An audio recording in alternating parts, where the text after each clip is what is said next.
ಮತಾಂತರ ಹಾಗೂ ಮದುವೆ ನಿರಾಕರಿಸಿದ್ದಕ್ಕೆ ಶೇಖ್ ರಯೀಸ್ ಎಂಬಾತ ಭಾಗ್ಯಶ್ರೀ ಎಂಬುವರನ್ನ ಕತ್ತು ಸೀಳಿ ಕೊಲೆ ಮಾಡಿರೋ ಘಟನೆ. ಹಿಂದೂ ಮಹಿಳೆಗೆ ಇಸ್ಲಾಂಗೆ ಮತಾಂತರವಾಗುವಂತೆ ರಯೀಸ್ ಒತ್ತಡ. ಆಕೆ ನಿರಾಕರಿಸಿದ್ದಕ್ಕೆ ಮನೆಗೆ ನುಗ್ಗಿ ಹಲ್ಲೆ ನಡೆಸಿ ಕತ್ತು ಸೀಳಿದ್ದಷ್ಟೇ ಅಲ್ಲದೆ ಹಲವು ಬಾರಿ ಇರಿದು ಹತ್ಯೆ ಮಾಡಿದ್ದಾನೆ. ಮಾಜಿ ಸ್ವಚ್ಛತಾ ಕಾರ್ಮಿಕನೊಬ್ಬ ನೂರಾರು ಮೃತದೇಹಗಳನ್ನು ಹೂತಿರೋ ಬಗ್ಗೆ ಬಿಚ್ಚಿಟ್ಟ ಬುರುಡೆ ರಹಸ್ಯ. ಈಗ 13 ಪಾಯಿಂಟ್ಗಳಲ್ಲಿ ಕಾರ್ಯಾಚರಣೆ ನಡೆಸಲಾಗ್ತಿದೆ. ಈಗಾಗಲೇ 10 ಪಾಯಿಂಟ್ಗಳಲ್ಲಿ ಶೋಧ ಮುಗಿದಿದೆ. 11, 12, 13ರ ಪಾಯಿಂಟ್ನಲ್ಲಿ ತಲಾಶ್ ಪ್ರಕ್ರಿಯೆ. ಎಸ್ಐಟಿ ತಂಡ ಮುಂದೇನು ಮಾಡಲಿದೆ ಅನ್ನೋ ಕುತೂಹಲ.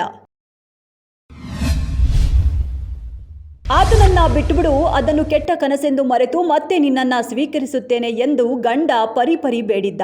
ಬುದ್ಧಿವಾದ ಹೇಳಿದ್ರೂ ಕಿವಿಗೆ ಹಾಕಿಕೊಳ್ಳದೆ ಪತ್ನಿ ತನ್ನ ಚಾಳಿ ಮುಂದುವರೆಸಿದ್ಲು. ಅವನಿಲ್ಲದೆ ಬದುಕಿಲ್ಲ ಅಂದ್ಲು.